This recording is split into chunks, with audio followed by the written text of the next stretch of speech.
Muito bem, neste vídeo estamos em Atos dos Apóstolos, capítulo 2, versículo 42, e mais uma vez, sem entrar muito nos outros vídeos, para não perder tempo, eu queria acabar este versículo e depois mostrar a conclusão. Nós falamos sobre a doutrina dos apóstolos, a comunhão e o partir do pão. E diz que outra coisa que eles preservavam também era nas orações. E com isto com esta que eu quero terminar isto não é estudo nenhum, mas esta palavra sobre o crescimento da igreja nos dias de hoje. Num mundo tão 2000 anos depois da ressurreição de Jesus e da subida aos céus e da descida do Espírito Santo, e nós assistimos hoje a coisas em que o ser humano continua, cresce para o bem, mas cresce também para o mal. E nós ligamos a televisão e todos os dias ouvimos coisas e pensamos como é possível. Mas nós seres humanos somos capazes do melhor e do pior. E eu acho que nós, como igreja não é uma instituição. Igreja não é uma coisa religiosa. Eu, quando falo de igreja, estou a falar de uma assembleia viva, de gente viva com amor. E o amor não é um nome, não é uma palavra, quero dizer. O amor é vida prática. Nós temos um papel a desempenhar até à vinda de Jesus. Nós sabemos disto. Jesus vai voltar outra vez, conforme ele disse que ia acontecer com a morte e a ressurreição. Aquilo que ele disse que viria a acontecer, nós temos visto ao longo da história e visto nos nossos dias muita coisa a acontecer daquilo que ele falou. Ele disse que ia voltar, e o Apocalipse termina com uma palavra de desejo. Quer o Espírito, quer a Igreja estão em sintonia no desejo de que Jesus volte o mais breve possível. Ok, então nós vamos falar daquilo que dos discípulos naquele tempo, da igreja primitiva. Eu tenho vindo a falar naquilo que eles preservavam, e hoje uma das coisas que eles preservavam, que eu quero falar hoje, são as orações. As orações, como é que eu ia te explicar isto? Não tem muito para dizer. Porquê que não tem muito para dizer? Tem mais para praticar. Quando Jesus ensinou sobre a oração, ele ensinou debaixo de uma pergunta também. Os discípulos perguntaram, a pedir-lhe: Mestre, ensina-nos a orar, como também João ensinou os discípulos, etc. Perdão. Então Jesus vai buscar a oração que nós chamamos a oração do Pai Nosso. Essa oração do Pai Nosso tornou-se uma reza. Uma ladainha. Em cima dessa ladainha, a tradição fez com que outras ladainhas entrassem. E a verdade é que com a Igreja, com os reformadores da Igreja há 500 anos, e com os vários movimentos que vêm surgindo, então outras ladainhas também entram na Igreja. E hoje assistimos, quando se fala de oração, assistimos a uma salada que não sei, olha. Quando Jesus vai buscar a oração do Pai Nosso, mostrando, um dia falaremos de uma forma mais detalhada, mas a oração do Pai Nosso é uma espécie de protótipo. O que lá contém, que tem a ver com o senhorio de Deus, com o desejo da nossa, que a vontade de Deus seja feita neste planeta, com gratidão no nosso coração, pelas nossas necessidades supridas, não só físicas, mas espirituais, mentais, etc. É nessa oração que Deus nos chama a uma consciência de perdão, tanto da parte do Pai como da nossa parte para com os outros, etc. Mas há uma coisa, sobretudo, que é importante, é que Jesus ensina os discípulos a tratar Deus por Pai. E apesar de de muitas as vezes Deus, no Velho Testamento, se apresentar como sendo um pai para Israel, dizendo que assim como um pai se compadece, também eu me compadeço de vocês, etc. Os judeus não tinham por hábito tratar Deus como pai. Mas Jesus vem e diz: olha, Ele é o vosso pai. Ora bem, e aqui a nossa vida, as nossas orações, digamos assim, têm a ver com conversas entre nós e o Pai. E se Ele é Pai, nós somos filhos. Certo? Nós somos filhos. E não há palavras específicas para falarmos com o nosso Pai. Eu sei que muitos de nós, os pais, punham regras para que os filhos falassem com eles ou escolhessem palavras. Parece que havia um protocolo para que o filho se apresentasse diante do pai. Não, nós vivemos na presença de Deus. Nós não temos protocolos a seguir, a não ser olharmos para dentro de nós, não é olhar para cima, porque isto é mais um hábito que outra coisa. Aquilo que a Bíblia chama de céu é uma dimensão completamente diferente. Não quer dizer que seja sempre para cima, porque se nós olharmos para cima, e se os chineses também querem olhar para cima, vão olhar em sentidos opostos, não tem nada a ver com isso. Porque o que Jesus nos manda de facto é olhar para dentro. Porque a adoração, que Jesus ensinou sobre a adoração, não tem a ver com lugares específicos, tem a ver com o nosso coração. É tudo aqui dentro, passa-se tudo aqui dentro. E com aquilo que se passa aqui dentro, passa para o exterior do homem. O homem, as atitudes do homem refletem aquilo que se passa cá dentro. Então, quando Jesus fala de oração, está a falar de uma vida interior. Está a falar que nessa vida interior nós olhamos para Deus como Pai e abrimos o nosso coração. Então ele diz lá em Mateus 5, se quiseres orar, refugia-te num lugar sozinho, um lugar sozinho, um lugar onde tu possas estar à vontade e fala. Mas não faças muitas repetições, porque isso é o que aqueles, Jesus usou o termo dos gentios, que eram pagãos, que tinham os seus deuses e faziam ladainhas, e nós muitas das vezes já nos tornamos também muito chatinhos a pensar que Deus ouve exatamente isso que Jesus disse. Não é preciso estar a usar repetições, essas repetições são vãs, são vazias. São vazias. Você quer chorar, chore. Quer pedir, peça. Mas não faça nada por religiosidade, por rotina, pensando que isso faz com que Deus, enfim, se torne mais compassivo, se torne mais atento. Não é assim o nosso relacionamento com Deus. É uma abertura de coração para coração. Intimidade com Deus é coração com coração. Deus, o Pai, não é como os nossos pais. Alguns de nós, como eu, graças a Deus, tive um bom pai, tive e tenho, ainda está connosco, um bom pai e uma boa mãe. Mas há casos em que você, possivelmente, alguns de vocês, não poderão dizer o mesmo, mas não é assim que Deus se apresenta. Em outros casos, muitas das vezes, nós cristãos queremos mostrar Deus um Deus irado, um Deus zangado. Deus não está zangado com ninguém. Nós precisamos de encaixar isto de uma vez por todas, que Deus não está zangado com ninguém. Deus não lança em rosto as asneiras que nós fizemos. Está feito, está perdoado. O mundo está perdoado. Para Deus o mundo está perdoado. Agora é uma escolha nossa. Ou nós seguimos e nos inclinamos para o amor e para o Espírito, ou nós nos inclinamos para e investimos a nossa vida no nosso próprio ego, que é aquilo que a Bíblia diz da carne, a nossa própria vontade, a nossa própria estupidez, a nossa própria arrogância, a nossa própria vaidade. Muito bem, são as nossas escolhas, mas obviamente vamos colher aquilo que semeamos, nós vamos colher o fruto das nossas escolhas, as consequências das nossas escolhas. Mas vida de oração é uma vida de intimidade com Deus. E esta vida de intimidade com Deus não quer dizer que nós tenhamos que ir para um monastério. Não quer dizer que nós tenhamos que passar a vida e Deus só nos ouve se for dentro do nosso quarto. Vida de comunhão com Deus é uma vida diária.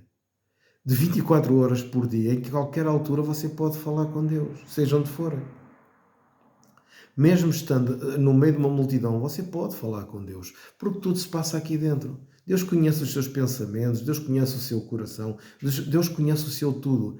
Mas até agora nós estamos a falar aquela parte de nós falarmos, de nós emitirmos as nossas coisas, mas tem a parte de nós recebermos aquilo que vem de Deus. De nós recebermos a direção do Espírito, nós de recebermos determinados detalhes que vêm ao nosso coração, que precisamos de estar atentos, que muitas das vezes vêm arrefecer a nossa cabeça. Muitas das vezes nós estamos demasiado impulsivos em relação a determinadas coisas. E eu falo por mim, eu tenho uma natureza um bocado impulsiva, no sentido de é agora, acabou. Mas ao longo da minha vida, muito tem sido tirado de mim, de forma a levar-me a pensar um pouco mais, a refletir um pouco mais, a ser mais tolerante para com os outros. Sou mais difícil de tolerar pessoas que são muito mentirosas. E eu não tenho que tolerar essas pessoas na minha comunhão, como falei no outro vídeo da comunhão. Mas tem que se viver em perdão e tem que se tirar isso do nosso coração. Nós não podemos. Nós lidamos com pessoas que são uns sacanas autênticos e hipócritas, mas Deus nos ama tanto a nós como a eles. E deixemos isso com Deus e que Deus os abençoe e que Deus os ajude. É assim que eu faço e procuro fazer para que eu próprio não fique, não cresça amargura dentro de mim. Vocês não querem isso, eu também não quero. Certo? Ok. Então as orações têm a ver com a intimidade com Deus. Agora, na vida prática, não é só na vida prática do dia a dia. Nós estamos a falar acerca do crescimento da igreja. E isto começou tudo por causa disto, do crescimento da igreja, de nós adotarmos estratégias erradas do Velho Testamento, como por exemplo, já falei do jejum, mas por exemplo, derramar azeite, como chegamos a derramar, eu cheguei a ouvir falar nisso quando eu ouvia, sendo um bocado neófito. Nós somos às vezes muito neófitos nas coisas, somos novatos em algumas matérias. É preciso nós depois pararmos, vamos investigar, olha, falhei aqui, falhei ali, mas buscar azeite, uma série de coisas, de práticas, quer do Velho, quer do Novo Testamento, que não tem nada a ver com os ensinamentos de Jesus. Então, em relação às orações é a mesma coisa, mas se nós somos chamados e desejamos crescer, e em primeiro lugar crescer é à imagem e à semelhança de Jesus, nós devemos desejar o mesmo para a igreja, não é? Muito bem. Então, se nós os que ministramos, se desejamos isso para a igreja, nós temos que dar o exemplo em tudo. Então, isto que eu estou aqui a falar é algo que deve existir e deve ser o máximo valorizado possível nos corações de quem ministra. Não só de quem dá a palavra, mas de quem ministra na área da música, na área do canto, ministra noutras áreas dentro da igreja. Porquê é que isto é extremamente importante? Porque as pessoas que de uma forma ou de outra ministram na igreja têm que perceber que a obra é movida pelo Espírito. E nós precisamos de nos aquietar.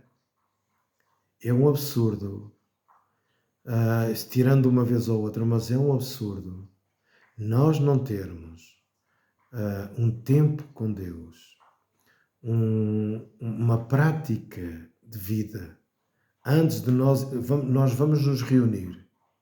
Nós temos que perceber que há pessoas que vêm mais para ser alimentadas espiritualmente do que para outra coisa. Embora que todos possam e devem dar de si, do seu coração e procurar tirar coisas boas. Eu já falei isso com vocês, que depois do culto, até antes do culto, até quando muitas das vezes nós temos a prática de ir começando com louvor e as pessoas ainda vão e tal, se cumprimentando, mas na hora da despedida, as pessoas estão partilhando coisas boas, estão conversando, há ali uma leveza, há ali um prazer de estar mais um pouco a falar uns com os outros. Isso é ótimo, isso é muito bom. Mas estas pessoas, quando vêm à igreja, precisam, e elas precisam de olhar e ver que as pessoas que lá estão dentro para as receber, elas confiam que essas pessoas, esses trabalhadores, digamos assim, em termos de organização de igreja, esses trabalhadores, eles precisam de sentir isso. E quando digo sentir, não é de sentimentos físicos. Sentir tem a ver com o espírito, porque isto percebe-se. Isto percebe-se nitidamente aquilo que eu estou a falar. Nós conseguimos perceber que quando nós nos movemos, seja em que área for, quando é na carne, na nossa própria vontade, ou quando é pelo espírito. Ora bem, isto para muita gente pode ser absurdo. Para mim, nunca foi. Para mim, nunca foi. Eu sei que há pastores que não acreditam nisto que eu estou a falar. Eu sei que há, eu tenho essa consciência. Respeito-os.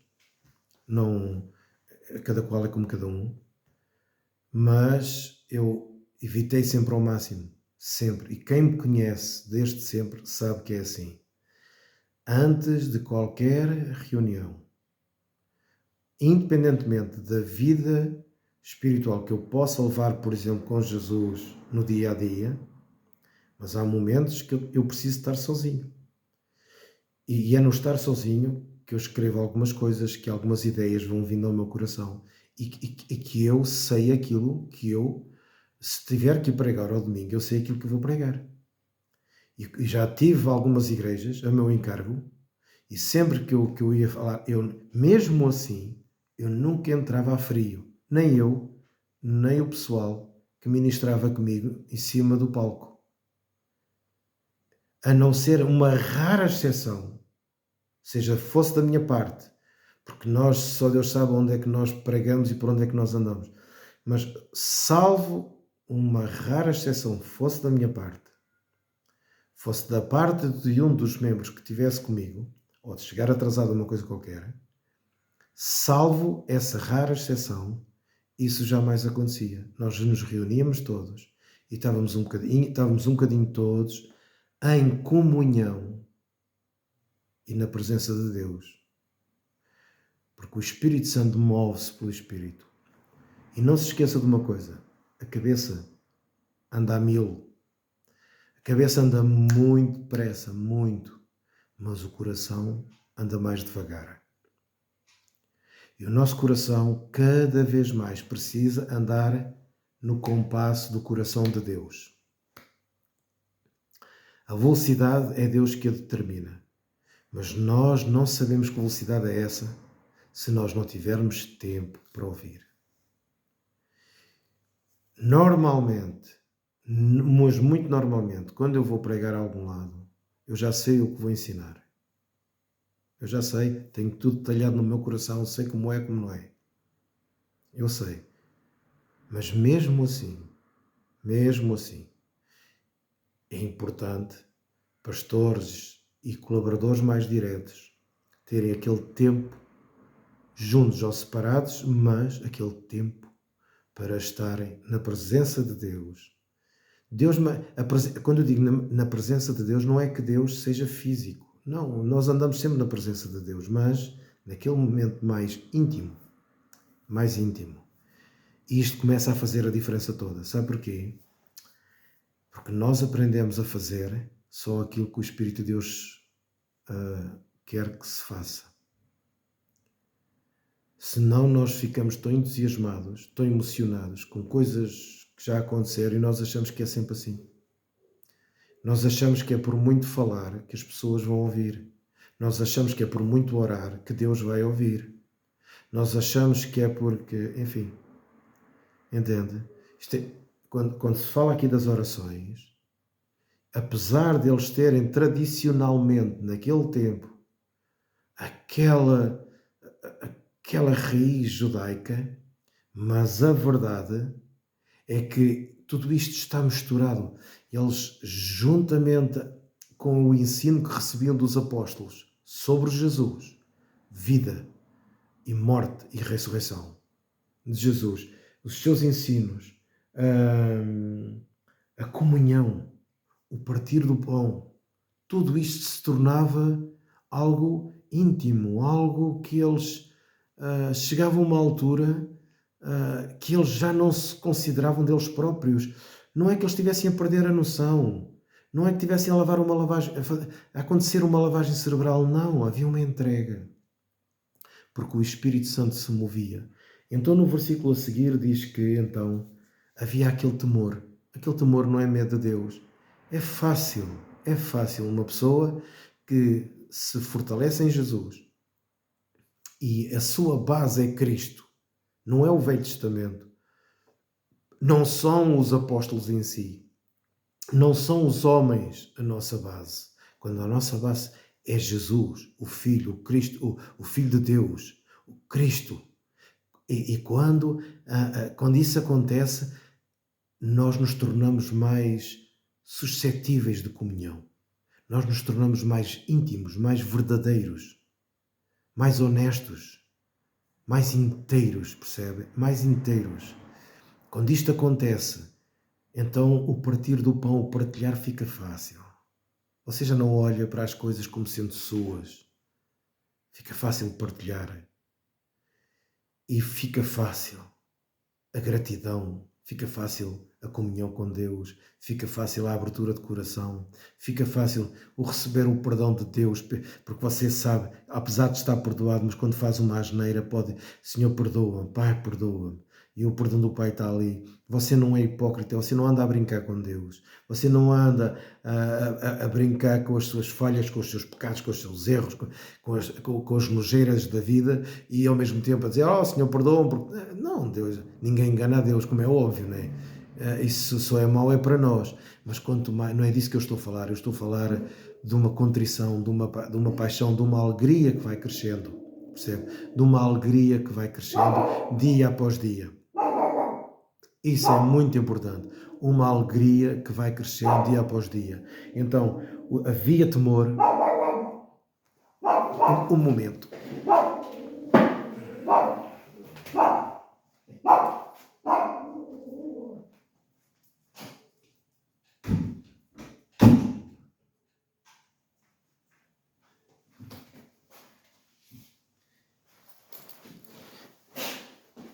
Eu tenho aqui uma cadelinha, que é a Carlota, que me quer ajudar a fazer o vídeo. E é com muita alegria que ela me ajuda. Como vocês podem ouvir, acho que vai ficar gravado. Ora bem, então eles cresciam no temor, e então diz que muitas maravilhas e sinais eram feitos pelas mãos dos apóstolos. Que Deus nos ajude, que Deus tenha misericórdia de nós, nos ajude. Nas aldeias na aldeia onde você estiver, na cidade onde você estiver, nas casas onde você estiver, lembre-se, ouça, vá ouvindo e vá a Atos dos Apóstolos. Nós não vivemos naqueles tempos, mas estas verdades têm que ser cada vez mais verdades. Um grande abraço e que Deus vos abençoe. Um beijinho também.